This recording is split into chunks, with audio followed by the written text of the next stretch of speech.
Hello students, मैं नीरज कुमार शर्मा और आप देख रहे हैं आप सबका फेवरेट चैनल वेब्स क्लासेस, जहां पर हम लोग आज गॉस थ्योरम का एप्लीकेशंस करने वाले हैं। अब इस गॉस थ्योरम का एप्लीकेशंस में क्या करना होता है, electric field and electric potentials निकालना होता है।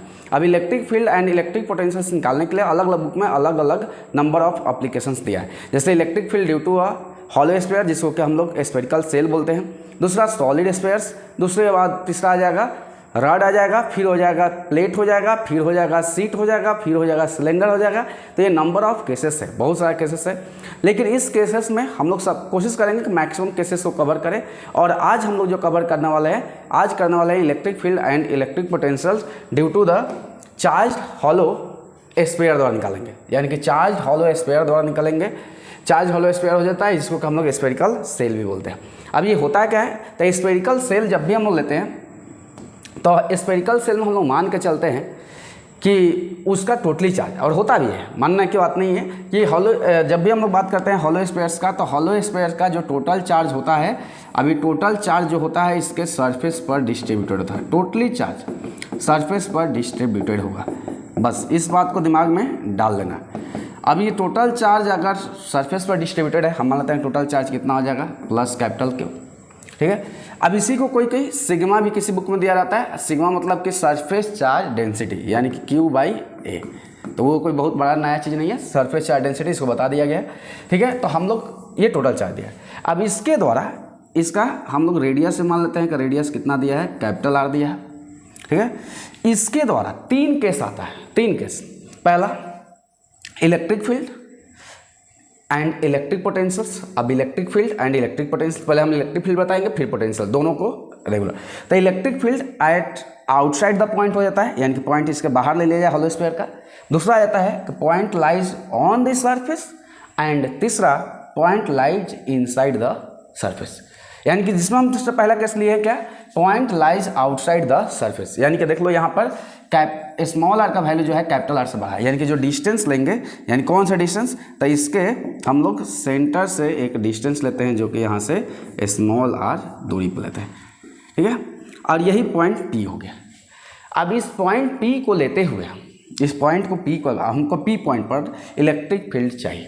तो पी पॉइंट पर इलेक्ट्रिक फील्ड चाहिए, तो हम क्या करेंगे कि सबसे पहले करेंगे कि हम एक सिमेट्रिक सरफेस बनाएंगे, जिसको सरफेस को हम लोग क्या बोलते हैं, गॉसियन सरफेस। सबसे पहले हम लोग क्या करेंगे कि गॉसियन सरफेस बनाएंगे। अब गॉसियन सरफेस होता क्या है, अगर बात बोला जाए गॉसियन सरफेस को हम लोग जनरली क्या बोलते हैं, इक्वी पोटेंशियल सरफेस। तो सबसे पहले हम इक्वी पोटेंशियल सरफेस बनाएंगे, ठीक है। इस हॉलो स्फीयर्स के अकॉर्डिंग हम लोग इक्वी पोटेंशियल सरफेस बनाने वाले हैं, बस। अब यहाँ पर हम एक गॉसियन सरफेस जिसको कि हम लोग एक सिमेट्रिकल सरफेस, तो एक हॉलो स्फीयर, तो एक हॉलो स्फीयर का सिमेट्रिक क्या हो जाता है, तो एक हॉलो स्फीयर ही हो जाता है। तो हम इसके सिमेट्रिक एक हॉलो स्फीयर्स बना दिए, सिमेट्रिक हॉलो स्फीयर। अब इस पॉइंट पर, इस हॉलो स्फीयर्स का किसी पॉइंट पर अगर इलेक्ट्रिक फील्ड का निकाला जाएगा वैल्यू, तो हम लोग जानते हैं कि एक ऐसा सरफेस है गॉसियन सरफेस। गॉसियन सरफेस पर जब भी हम लोग इलेक्ट्रिक फील्ड निकालते हैं, तो ये सरफेस का क्या होता है, परपेंडिकुलर होता है। सरफेस का परपेंडिकुलर, यहाँ पर निकालो या यहाँ पर निकालो या यहाँ पर निकालो, यहाँ पर निकालो, कहीं पर भी निकालो, उस पर इलेक्ट्रिक फील्ड सरफेस का क्या होता है, परपेंडिकुलर होता है, ठीक है। अब बात समझो। अब यहाँ पर यानी कि हम मान लिए कि लेट, यहाँ पर हम लोग मान के चले कि let electric field at point P, ठीक है, P due to charge hollow sphere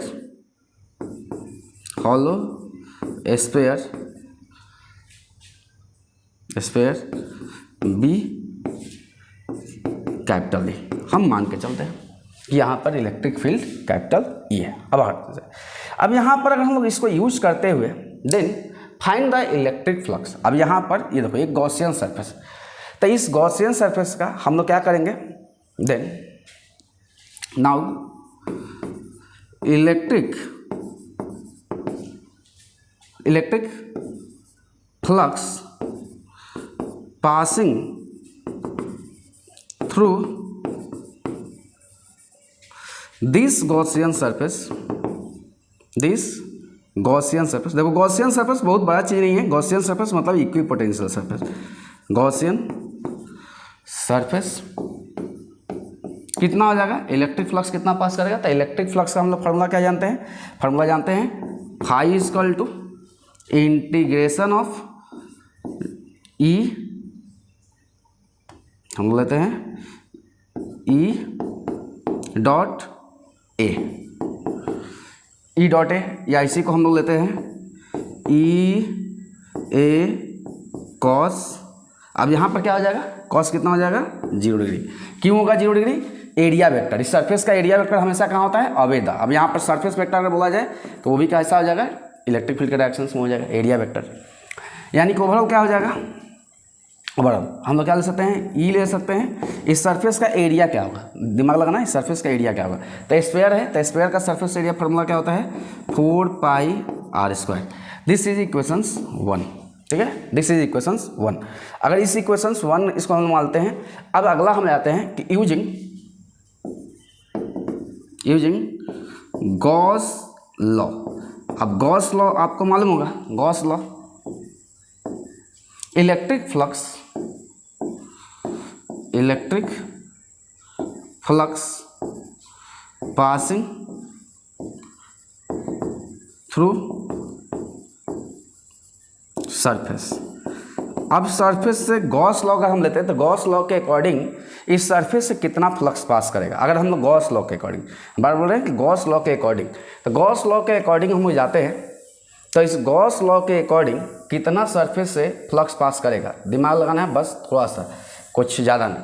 तो गॉस लॉ के अकॉर्डिंग क्या होता है, phi summation of q inside by क्या होता है एप्सिलॉन नॉट, यानी कि उस सरफेस के अंदर कितना चार्ज है, यही होता है। अब बात आता है इस सरफेस के अंदर, इस गॉसियन सरफेस के अंदर कितना चार्ज है टोटल, कैपिटल क्यू है प्लस कैपिटल क्यू, तो यहाँ से हो जाएगा क्यू बाई क्या हो जाएगा epsilon not. This is equations क्या हो जाएगा 2, ये इक्वेशंस क्या हो गया 2। अगर हम लोग using equations 1 and 2 by using equation 1 and 2, अब 1 और 2 को यूज करते हैं, क्या हो जाएगा, तो हम सिंपल कंसेप्ट है, क्या हो जाएगा, यहाँ पर क्या है, पहला दौर क्या हो गया, फाई का वैल्यू था ई इंटू 4πr², और दूसरा दौरा क्या है क्यू बाई क्या हो जाएगा एप्सिलॉन नॉट। अब यहाँ से अगर देखा जाए तो ई का वैल्यू आ जाएगा 1/4π एप्सिलॉन नॉट, क्यू बाई क्या हो जाएगा r²। अब ये कैसे हुआ, देखो यहाँ से 4π है, r² है, 4π एप्सिलॉन नॉट r², यानी कि ये है क्या, ये है क्या, ये केस है electric field due to a point charge. ये किसके द्वारा केस है, electric field due to a point charge which is at distance small r from the given point charge. अब देखो यही होता है पॉइंट चार्ज द्वारा इलेक्ट्रिक फील्ड का, यहाँ पर तो एकदम सेम केस आया है। कारण क्या है, क्योंकि जब इस हॉलो स्फीयर को दूर से देखा जाएगा तो दूर से देखने पर ये कैसा दिखाई देगा, अब एक पॉइंट चार्ज जैसा, यानी कि उसका टोटली चार्ज है, पॉइंट पर क्या है उसका कंजर्व्ड है, तो इसलिए एक पॉइंट चार्ज जैसा दिखाई देगा। यानी कि टोटल फील्ड का वैल्यू जो हो जाएगा E = 1/4 epsilon not, Q by क्या हो जाएगा r² हो जाएगा। तो इस बात को याद रखना है। दूसरा चीज़ और इसी में अगर हम लोग इसी पर बात करें कि अगर हमको इलेक्ट्रिक पोटेंशियल पूछा जाता है कि यानी कि electric potential eight point P, तो अब अगर हम बात करें इलेक्ट्रिक पोटेंशियल का, तो therefore electric potential eight point P। अब P पर, जैसे P पॉइंट पर हम इलेक्ट्रिक फील्ड निकाल दिए, P पॉइंट पर ही निकला। अब पोटेंशियल्स कितना हो जाएगा इस P पॉइंट पर, तो हम लोग पोटेंशियल्स निकालने के लिए एक रिलेशन जानते हैं, क्या जानते हैं, dV = -E.dr, यही हम लोग जानते हैं, ठीक है, या इसी को -E dr cos 0 डिग्री। क्यों 0 डिग्री, अब यहाँ पर बात समझिए, डिस्प्लेसमेंट, यानी कि इस पॉइंट पर P पॉइंट पर हमको इलेक्ट्रिक पोटेंशियल का वैल्यू चाहिए, तो ये कैसा हो जाएगा, दोनों का डायरेक्शन सेम हो जाएगा, तो cos 0 का वैल्यू कितना हो जाएगा 1 हो जाएगा। बस ज़्यादा दिमाग नहीं लगाना है, यहाँ पर सरफेस और इसके अकॉर्डिंग हम डिस्प्लेसमेंट कर रहे हैं। अब पार्टिकल को हम लोग कहाँ से दिमाग में मान के चलेंगे कि इसको इन्फिनिटी से ला रहे हैं, इन्फिनिटी से पी पॉइंट ले जाने में कितना वर्क डन हुआ, तो work done by test charge को हम तो बोलते थे पोटेंशियल्स, ठीक है। यानी कि ये क्या हो जाएगा, पहले हम देख लेते हैं, तो ये हो जाएगा माइनस ई डी आर हो जाएगा, ठीक है, ठीक है। अब अगर हम लोग बात करें यहाँ इस पॉइंट पर पोटेंशियल्स का, तो पोटेंशियल्स का हम लोग वैल्यू को बोल सकते हैं माइनस ई डी आर। अब यहाँ पर बात आता है कि पोटेंशियल्स एट कहाँ पर पूछा जा रहा है, पी पर, तो पी पर पूछा जा रहा है, तो अगर हम लोग कैसे निकालेंगे, तो बहुत ही सिंपल है, बहुत ही सिंपल लॉजिकल। इन्फिनिटी से पॉइंट को कहाँ ले जाकर जाना है, स्मॉल आर दूरी पर। इधर इंटीग्रेशन करोगे तो नॉर्मल भी लिख दो, या डेल्टा भी लिखना है तो डेल्टा भी लिख सकते हो, जैसा लिखना चाहते हो लिख सकते हो, क्योंकि इन्फिनिटी पोटेंशियल जीरो होता है इसलिए हम लिखे नहीं। इसी को तुम कैसे लिखना है तो लिख सकते हो पी माइनस इन्फिनिटी। इन्फिनिटी में पोटेंशियल जीरो होता है इसीलिए हम उसको लिखने का नहीं जरूरत की। अब देखो यहाँ पर बात आता है, अब यहाँ पर अगर हम बात देखें और देखें अच्छा से देखें कि यहाँ पर क्या दिया है, माइनस बाहर और 1/4 पाई एप्सिलॉन नॉट भी बाहर, क्यू बाहर, यानी कि इंटीग्रेशन किसका करना है, 1/r² dr का। अब ये कहाँ से कहाँ है, इन्फिनिटी से स्मॉल r तक, यानी कि इसको इंटीग्रेट कर दिया जाए। तो चलो हम इंटीग्रेट कर देते हैं और उस चीज़ को हम लोग देखते हैं। चलो इस पिक्चर को भी हम मिटा देते हैं और पिक्चर को मिटाकर हम आगे बढ़ते हैं। थोड़ा अच्छा समझते चलो, जहाँ भी दिक्कत होगा बोलना है, यानी कि कमेंट करना है। बोलना मतलब कमेंट करना, बोल तो नहीं सकते हो, कमेंट करो। अब यहाँ पर बात आता है, तो v = हम लोग क्या ले लिया, अब v = कितना हो जाएगा, तो -1/4 पाई एप्सिलॉन नॉट बाहर, q बाहर। अब ये ऊपर चला जाएगा तो क्या हो जाएगा, r का पावर -2 इन्फिनिटी से लेकर हो जाएगा r और dr। फिर क्या हो जाएगा, -1/4 पाई एप्सिलॉन नॉट q, और इसके बाद क्या हो जाएगा, इसका फार्मूला क्या होता है, r का पावर -2 + 1, यही ना, -2 + 1 और नीचे भी -2 + 1। क्यों, क्योंकि इंटीग्रेशंस में फार्मूला होता है, जब भी इंटीग्रेशंस किया जाता है तो x का पावर n dx का होता है x का पावर n + 1 और नीचे भी होता है n + 1। तो हम वही फार्मूला लगा दिए, कुछ इसमें नया नहीं किए, ठीक है। तो अगर हम लोग ये लिए कहाँ से कहाँ, इन्फिनिटी से लेकर r, तो ये वैल्यू कितना हो जाएगा, v = -1/4 पाई एप्सिलॉन नॉट। अच्छा से देखते जाना है बस। q ये कितना हो जाएगा, सॉल्व करेंगे तो r का पावर -1, नीचे क्या हो जाएगा -1। ये वैल्यू कहाँ से कहाँ, इन्फिनिटी से लेकर स्मॉल r, यानी कि -1/4 पाई एप्सिलॉन नॉट q। अब ये इसको करेंगे -1 क्या हो जाएगा r, ठीक है, इन्फिनिटी से लेकर क्या हो जाएगा r। चलो हम थोड़ा सा और जगह इधर ले लेते हैं। देखो इसके लिए कोई ऐसा नहीं कि हमको सेपरेट वीडियो बनाने की ज़रूरत है, सेपरेट वीडियो बनाने की कोई ज़रूरत नहीं है, इसको समझ लेना है। तो यहाँ पर क्या हो जाएगा, v = देखो ये माइनस को इधर इंटू कर दिए तो क्या हो जाएगा, 1/4 पाई एप्सिलॉन नॉट, माइनस प्लस हो जाता है q। एक बार डालेंगे अपर लिमिट, यानी कि 1 क्या हो जाएगा r, -1 क्या हो जाएगा इन्फिनिटी। और कोई भी चीज़ को इन्फिनिटी से डिवाइड करते हैं तो रिजल्ट होता है 0, यानी कि v = आ गया 1/4 पाई एप्सिलॉन नॉट q क्या आया r। सर ये भी केस दम सेम आया, यानी कि ये भी केस देखा जाए तो electric field potentials at point p अगर हम लोग बात करें तो P का potential 1/4 pi epsilon not q/r, जैसे एक पॉइंट चार्ज द्वारा आता है वही दम सेम टू सेम आया है। जैसे यहाँ पर भी एक पॉइंट चार्ज का आता है, दम सेम टू सेम वही है। यहाँ पर r² होता है, वहाँ पर r होता है, दोनों में कोई बदलाव नहीं है। तो ये तो पहला केस हो गया। अब आते हैं दूसरा केस पर, यानी दूसरा केस में अगर हम लोग यानी कि when point lies on the surface, यानी कि अगर सरफेस पर अगर पॉइंट को हम लोग लेकर चले जाते हैं, ठीक है, अच्छा समझना है, इसमें तो कुछ है ही नहीं। तो बोलोगे एकदम क्या सर एकदम हलवा है, ईजी है। कारण क्या होता है, देखो ये चार्ज हॉलो स्फीयर हो गया। अब चार्ज हॉलो स्फीयर से, ये चार्ज हॉलो स्फीयर्स, अब इस चार्ज हॉलो स्फीयर पर चार्ज कैपिटल Q है प्लस कैपिटल Q डिस्ट्रीब्यूटेड है। अब यहाँ पर ये पॉइंट P भी इसी पर लाइज कर रहा है, यानी कि इलेक्ट्रिक फील्ड ऐसे। अब पॉइंट P भी इसी पर लाइज कर रहा है, तो अगर हम लोग बात करें तो यहाँ पर कंडीशंस क्या है, यानी कि जो ये स्मॉल r जो दूरी ले रहे हैं तो स्मॉल r कैपिटल R का क्या है, बराबर है।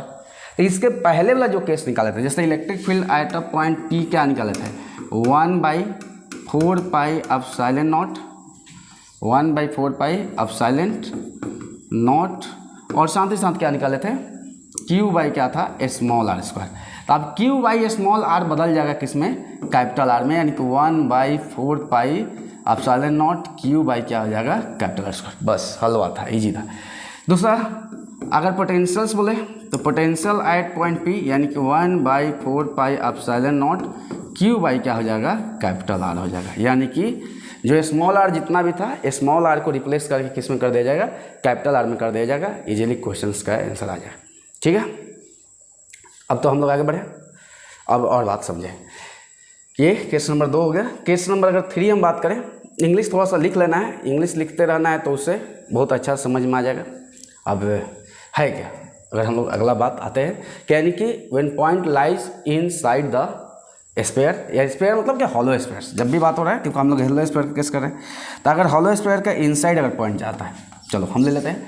यानी कि मेरे पास फिर से वही हॉलो स्पेयर्स है जिस पर चार्ज डिस्ट्रीब्यूटेड है। ठीक है, अगर हम लोग यहाँ पर चार्ज को लेकर ये डिस्ट्रीब्यूटेड कर दिए, कितना charge, capital Q charge plus capital Q side.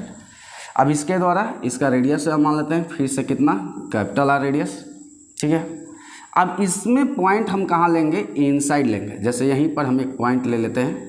ठीक है, यहीं पर हम पॉइंट ले लेते हैं जो कि ये पॉइंट का नाम देते हैं पी। अब इस पी पॉइंट पर हमको इलेक्ट्रिक पोटेंशियल का और इलेक्ट्रिक फील्ड का वैल्यू बताना है। सबसे पहले इलेक्ट्रिक फील्ड निकालेंगे, फिर बाद में पोटेंशियल्स निकालेंगे। तो अभी यहाँ पर हम लोग निकालेंगे, यानी कि जब भी हम निकालेंगे तो पहले इसको पर हम क्या बनाएंगे, गॉसियन सरफेस बनाएंगे। सबसे पहला काम यही होगा कि गॉसियन सरफेस को बनाना। हो गया गॉसियन सरफेस। ये क्या है, गॉसियन सरफेस। क्या, taking a small r as, तो इंग्लिश लिखना है, taking a small r as radius we construct a Gaussian surface. तो ये गॉसियन सरफेस हम लोग बना दिए, ये पॉइंट पर गॉसियन सरफेस और स्फीयर का कॉम्पी स्फीयर। अब बताता है कि लेट, फिर वही let electric field at point P. हम लोग मान लेते हैं कि यहाँ पर इलेक्ट्रिक फील्ड का जो भी वैल्यू होगा सरफेस का कैसा होगा, परपेंडिकुलर। क्योंकि गॉसियन सरफेस पे जब भी जहाँ भी यहाँ निकालो, यहाँ निकालना, यहाँ निकालना, यहाँ, यानी गॉसियन सरफेस के किस पॉइंट पर भी इलेक्ट्रिक फील्ड का वैल्यू क्या होता है, उस सरफेस का क्या होता है, परपेंडिकुलर होता है। मान लेते हैं कि ई है। ठीक है, ई है, तो अगर ई इलेक्ट्रिक फील्ड का वैल्यू है तो देन अगर हम बात करें electric flux which passing through Gaussian surface, Gaussian surface, Gaussian surface हम बार बोल रहे हैं। गॉसियन सरफेस कोई बहुत बड़ा चीज़ नहीं है, ये इक्वी पोटेंशियल सरफेस बोलते हैं। क्योंकि देखो पोटेंशियल क्यों, क्योंकि सबका पॉइंट से पॉइंट का दूरी क्या है, सेम है, तो पोटेंशियल सेम होगा। Equi potential surface, equi potential surface. अब यहाँ पर एक बात आ जाता है, थोड़ा दिमाग में लगा कर बस सोचते जाओ। अब यहाँ पर कितना हो जाएगा flux value, phi equal to integrations of E dot A होता है, तो हम डायरेक्ट अब ये लिखेंगे क्योंकि हम जान गए कि हमेशा cos 0 डिग्री मिल रहा है, तो cos 0 डिग्री में वैल्यू कितना हो जाएगा, 1 हो जाएगा। यहाँ पर cos 0 की वैल्यू क्या हो जाएगा, 1। अब ई हो जाएगा और एरिया इस गॉसियन सरफेस से कितना है, तो स्मॉल आर रेडियस है, तो कितना हो जाएगा 4 pi R square. This is equation क्या हो जाएगा 1। अब यूजिंग गॉस थ्योरम, अगर हम गॉस थ्योरम को यूज करते हैं, थ्योरम या गॉस थ्योरम या गॉस लॉ, जो भी आपको यूज करना है कर सकते हैं। गॉस थ्योरम एट, तो यूजिंग गॉस थ्योरम के अकॉर्डिंग फ्लक्स कितना पास करेगा, फाई इजकल टू फार्मूला क्या होता है, summation of q inside by क्या होता है, एप्सिलॉन नॉट। तो क्या इस गॉसियन सरफेस के अंदर कुछ चार्ज है क्या, एकदम दिमाग लगाना है बहुत अच्छा। क्या इस गॉसियन सरफेस के अंदर कुछ चार्ज है क्या, नहीं। जो भी चार्ज है इस गॉसियन सरफेस का आउटसाइड है। इस गॉसियन सरफेस के अंदर चार्ज क्या है, 0, यानी कि 0 by epsilon not overall value क्या हो जाएगा, 0। यानी कि इससे गॉसियन, देखो बात याद करो, गॉस लॉ में ये हम लोग पढ़े थे कि जब भी जो भी charge inside the close surface रहता है तो उसी के द्वारा फ्लक्स पास होता है। आउटसाइड से कोई रोल उसमें कुछ है ही नहीं, कुछ भी नहीं है। केवल इलेक्ट्रिक आउटसाइड से केवल फील्ड होता है, पोटेंशियल्स नो, कभी नहीं। तो अगर हम पोटेंशियल बोल रहे हैं, फ्लक्स कभी नहीं। ठीक है, अब बात आता है कि using equations 1 and 2, using equation 1 and 2, तो 1 और 2 को अगर यूज किया जाए तो ये वैल्यू कितना हो जाएगा, तो E into 4 pi epsilon naught equal to 0, यानी E का वैल्यू आ जाएगा 0। यानी कि हमको ये मालूम चला, डैट इज यहाँ से यही मालूम चला कि इलेक्ट्रिक फील्ड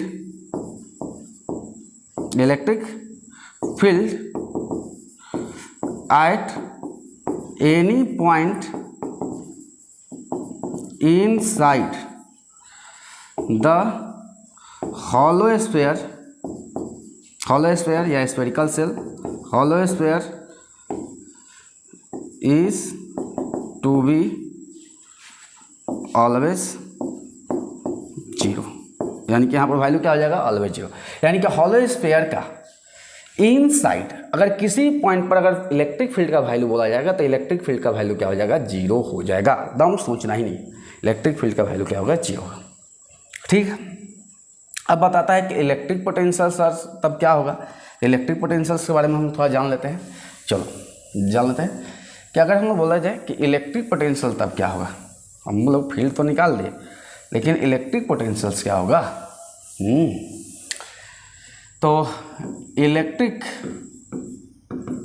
पोटेंशियल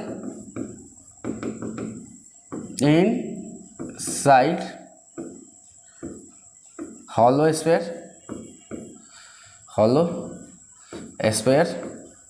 अब hollow स्फीयर में इनसाइड मतलब क्या, एट पॉइंट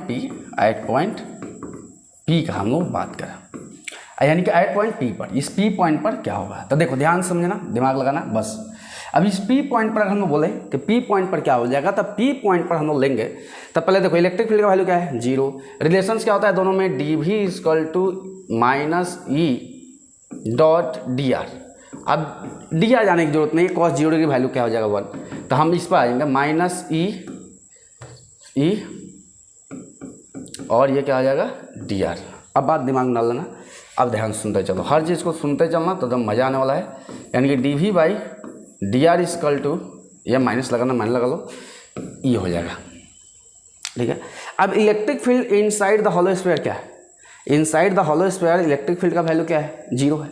जब इलेक्ट्रिक फील्ड का वैल्यू 0 है और इस पार्ट को अगर हम 0 डालेंगे तो ये देखो, तो ये वैल्यू क्या आया, dV/dr का वैल्यू क्या आ जाएगा, कांस्टेंट आ जाएगा।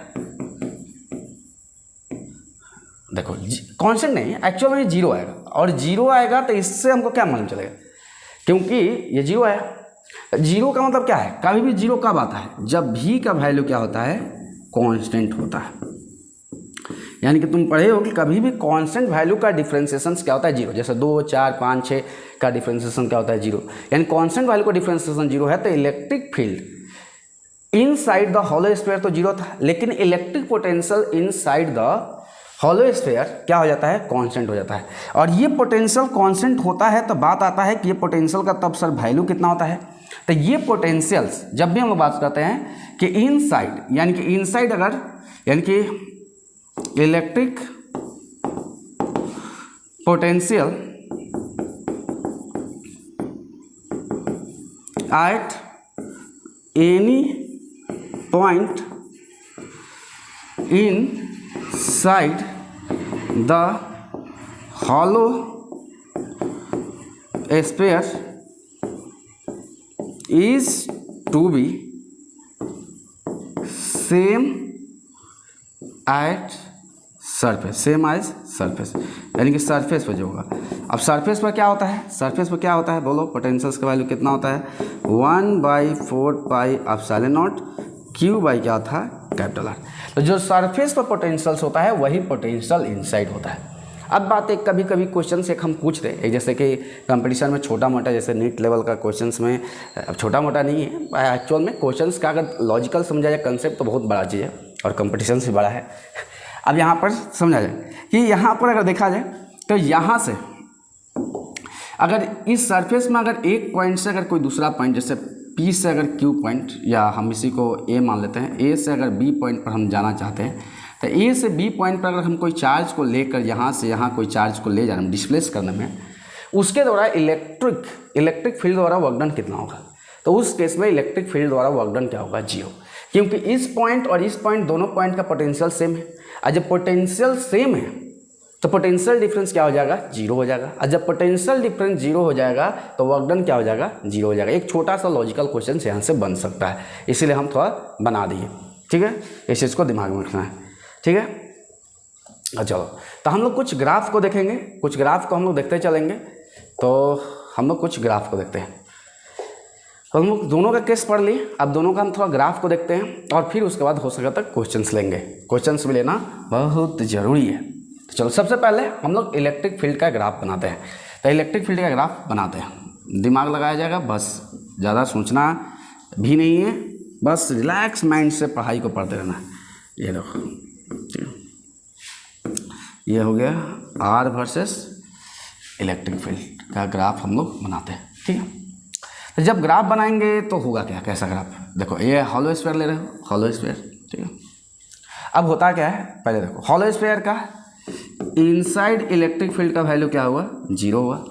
ठीक है सर, सरफेस पर इलेक्ट्रिक फील्ड का वैल्यू क्या हुआ, तो 1/4 पाई epsilon not into Q by क्या हुआ, कैपिटल R स्क्वायर। दूसरा, पोटेंशियल एट द मतलब आउटसाइड का वैल्यू क्या आया, 1/4 पाई एप्सिलॉन नॉट क्यू बाई क्या हुआ, स्मॉल r स्क्वायर। यानी कि देखा जाए तो ये पोटेंशियल तो फिक्स है, ये पोटेंशियल तो फिक्स है क्योंकि रेडियस फिक्स है। रेडियस स्क्वायर का रेडियस तो बदल रहा है, रेडियस तो वो सेम है। अब दूसरा स्क्वायर लेंगे तब बदलेगा, लेकिन अभी तक तो क्या है, सेम है, 4 सेम है, ये सेम है, तो ये कांस्टेंट हो गया। इनसाइड क्या हो गया, 0 हो गया। हाँ, आउटसाइड अगर देखा जाए तो इलेक्ट्रिक फील्ड है जो इन्वर्सली प्रोपोर्शनल यानी कि ER स्क्वायर यानी 1/R स्क्वायर का प्रोपोर्शनल कर रहा है, मतलब कि इन्वर्सली प्रोपोर्शनल और 2R स्क्वायर। तो इस केस में हम लोग ग्राफ कैसे बनाएंगे? अब ग्राफ कैसे बनाएंगे, अब देखो ध्यान समझना, बहुत अच्छा लगने का, तो मज़ा आने वाला है पढ़ाई में। देखो ध्यान से, यही सरफेस हो गया। तो जब तक जहाँ तक सरफेस है तो हम इस वैल्यू को ले लेते हैं जहाँ स्मॉल इक्वल टू क्या है, कैपिटल है। जब इक्वल है, तो जब तक इक्वल है तो इसके पहले का पूरा पार्ट पर इलेक्ट्रिक फील्ड का वैल्यू क्या होगा, 0 होगा। यानी कि पूरा इलेक्ट्रिक फील्ड का वैल्यू क्या है, 0 है। अचानक सरफेस पर क्या हो गया, फील्ड का वैल्यू क्या हो गया, बढ़ा। सरफेस पर देखा गया तो फील्ड का वैल्यू क्या हो गया, बढ़ा। यही सरफेस हो गया, ये फील्ड का वैल्यू क्या हो गया, बढ़ गया। कब, जब E इक्वल टू क्या R इक्वल टू क्या हुआ, स्मॉल r का वैल्यू। और उसके बाद आउटसाइड क्या हुआ, फील्ड क्या हो गया, घटना स्टार्ट हो गया। तो ये घटना स्टार्ट होगा। पहले कंपटीशंस में इस तरह का क्वेश्चंस प्रीवियस ईयर का देखोगे खोलकर, ये मिलेगा। यानी कि यहाँ पर क्योंकि इलेक्ट्रिक फील्ड अगर आउटसाइड का देखा जाए तो इन्वर्सली प्रोपोर्शनल R स्क्वायर का है, जिसके वजह से अब ये घटना शुरू हो गया, तो ये ग्राफ हो जाएगा। ये क्या बना, small r equal to R, और ये क्या हो गया, इनसाइड क्या हो जाएगा, 0। तो देखो यहाँ पर 0 है, फील्ड का वैल्यू में कोई बदलाव नहीं, ये चीज़। अगला चीज़, अगर यही हम पोटेंशियल्स का बात करते ग्राफ को, तो हम ले लेते हैं पोटेंशियल्स का भी ग्राफ को। हमको ग्राफ थोड़ा बता देते हैं कि काम करेगा। ये हो गया, फिर से हम हॉलो स्फीयर्स ले लेते हैं। ठीक है, ये पोटेंशियल्स हो गया और ये क्या हो गया, R हो गया, R वर्सेस पोटेंशियल का ग्राफ। देखो अब यहाँ पर भी क्या आ जाएगा, वही केस आ जाएगा। पहला केस कैसा आ जाएगा, पोटेंशियल्स। पहला केस में पोटेंशियल्स कहाँ लेंगे, इनसाइड। तो इनसाइड पोटेंशियल्स कितना हो जाता है, तो इनसाइड का जो पोटेंशियल्स होता है, इनसाइड और सरफेस का जो पोटेंशियल होता है, दोनों सेम होता है, 1/4 पाई एप्सिलॉन नॉट क्यू बाई क्या होता है, R।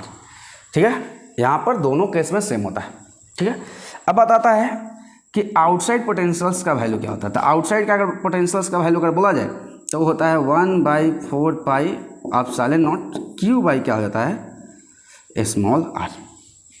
यानी कि कहीं ना कहीं आउटसाइड का जो पोटेंशियल है वो इन्वर्सली प्रोपोर्शनल किसका कर रहा है, R का। हाँ, दिमाग में डाला जाए, इस दोनों में सबसे ज़्यादा मैक्सिमम पोटेंशियल कौन है, ये है कि ये है कि ये है कि ये। देखो ये वाला ज़्यादा है, ये वाला, और नीचे वाला वैल्यू क्या है, कम है। कारण स्मॉल r का वैल्यू क्या है, ज़्यादा है। आउटसाइड ले लेंगे तो स्मॉल r का वैल्यू क्या हो जाएगा, ज़्यादा होगा, और ये वैल्यू क्या हो जाएगा, कम हो जाएगा। Q तो कांस्टेंट, Q कांस्टेंट 1/4। अब यहाँ पर बात आता है कि जितना बड़ा वैल्यू से डिवाइड करते हैं तो वैल्यू क्या होता है, छोटा होता है। ये छोटा लॉजिकल बात है, इसमें कोई बहुत ज़्यादा बड़ा दिमाग नहीं लगाना है, ये वो कोई बहुत बड़ा चीज़ नहीं है। अब देखा जाए, यानी कि इसका भी ग्राफ हम लोग बनाते हैं। तो पहला तो हम लोग लेंगे सरफेस, यानी कि यहाँ पर R इक्वल टू क्या हो जाएगा, capital R equal to capital R। अब बात आता है कि सबसे पहले हम लोग जाएंगे कहाँ पर, इनसाइड। तो इनसाइड अगर हम लोग देखें तो इनसाइड यानी कि इसका सरफेस पर, यही सरफेस है। तो सरफेस पर अगर हम लोग जाएंगे, सरफेस पर, ये सरफेस पर, तो सरफेस पर अगर हम गए तो सरफेस पर पोटेंशियल का वैल्यू क्या है, मैक्सिमम है, और अचानक पोटेंशियल क्या हो गया, घटना शुरू हो गया। ठीक है, ऐसे पोटेंशियल यहाँ पर घटना इन्वर्सली प्रोपोर्शनल यानी कि भी इज इन्वर्सली प्रोपोर्शनल टू क्या हो जाएगा, स्मॉल आर हो जाएगा, यानी कि अचानक घटना शुरू हो गया। यहाँ पर क्या है, यहाँ तक पोटेंशियल्स क्या है, मैक्सिमम है, और मैक्सिमम है कि देखो ई इनसाइड और ये क्या है, मैक्सिमम के साथ साथ कांस्टेंट है, जितना सरफेस पर है उतना ही क्या है इनसाइड, लेकिन सरफेस के जैसे ही हम इधर गए तो उस केस में वैल्यू क्या होता जाएगा, धीरे धीरे घटना स्टार्ट करेगा। हाँ, एक बात दिमाग में डाल लेना है कि ये वाला जो कर्व होता है, दोनों का कर्व में थोड़ा सा हम बना लेते हैं, लेकिन ये थोड़ा सा कर्व में अंतर आता है, थोड़ा सा, वो पूरा कर्व हो जाता है क्योंकि आर स्क्वायर है, यहाँ पर आर है, ठीक है, तो चलेगा, यानी कि B is inversely proportional to क्या हो जाएगा, आर। ठीक है, ये ग्राफ है, पहले क्वेश्चन आता था इस पर, लेकिन अभी इस सब पर क्वेश्चन नहीं आ रहा है, तो इसीलिए हम लोग उस सब पर ध्यान नहीं दे रहे हैं। ये क्या है, कैपिटल आर है, इसका रेडियस है, इसका क्या है, ये कैपिटल आर जो कि रेडियस है, ठीक है, लेकिन क्वेश्चन इस पर भी आराम से आ सकते हैं, आपको एक अच्छा सा प्रैक्टिस करना पड़ेगा। अब आता है कि हम एक न्यूमेरिकल ले लेते हैं और न्यूमेरिकल्स लेकर इस चीज़ को हम लोग देखते हैं। तो चलिए एक तो हम लोग न्यूमेरिकल्स लेते हैं जो कि प्रीवियस ईयर का जेई मेंस का न्यूमेरिकल्स है, जेई मेंस 2018 का न्यूमेरिकल्स है। अब इस न्यूमेरिकल्स को ध्यान से समझेंगे। यहाँ पर क्या दिया है, तीन ठो कॉन्सेंट्रिक हॉलो स्फीयर दिया, जिसमें का नाम दे दिया, ये ए हो गया, ये बी हो गया, ये सी हो गया, और पहला का रेडियस दे दिया स्मॉल ए, दूसरा का दे दिया स्मॉल बी, और तीसरा का दे दिया स्मॉल सी, और सब पर चार्ज भी दे दिया। इस पर दे दिया प्लस सिग्मा, इस पर दे दिया माइनस सिग्मा, और इस पर दे दिया प्लस सिग्मा। और क्वेश्चन ने पूछा क्या, find net electric potential at surface of sphere B, यानी कि बी स्फीयर के सरफेस पर नेट पोटेंशियल्स का वैल्यू क्या होगा, ये बताना।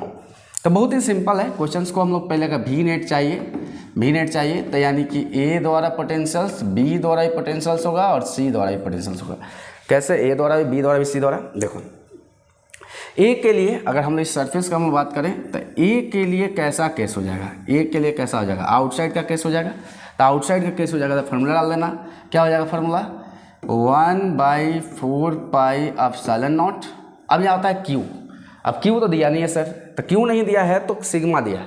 सिग्मा का मतलब क्या होता है, सिग्मा का दिया है, सिग्मा का मतलब होता है चार्ज पर यूनिट एरिया, यानी कि चार्ज यहाँ से निकल जाएगा, क्या हो जाएगा सिग्मा इंटू ए, यानी कि सिग्मा इंटू एरिया का फॉर्मूला क्या होता है 4 पाई आर स्क्वायर का, यानी कि इसका रेडियस देखा जाए तो क्या हो जाएगा प्लस सिग्मा, तो सिग्मा इंटू 4 पाई क्या हो जाएगा इसका रेडियस ए स्क्वायर बाई ये दूरी कैसा है आउटसाइड का दूरी, तो बी हो जाएगा। ठीक है सर, ये तो हल हुआ था। अगला आते हैं, क्या हो जाएगा 1/4 पाई एप्सिलॉन नॉट, और यहाँ पर सरफेस चार्ज डेंसिटी क्या है माइनस सिग्मा है, और उसका एरिया यानी कि इसका तो सरफेस का ही केस है, कुछ करना ही नहीं। क्या हो जाएगा 4 पाई बी स्क्वायर, और नीचे क्या हो जाएगा बी। अब तीसरा का केस आते हैं, तीसरा केस लगता है 1/4 पाई एप्सिलॉन नॉट सिग्मा इंटू इसका एरिया क्या हो जाएगा 4 पाई सी स्क्वायर।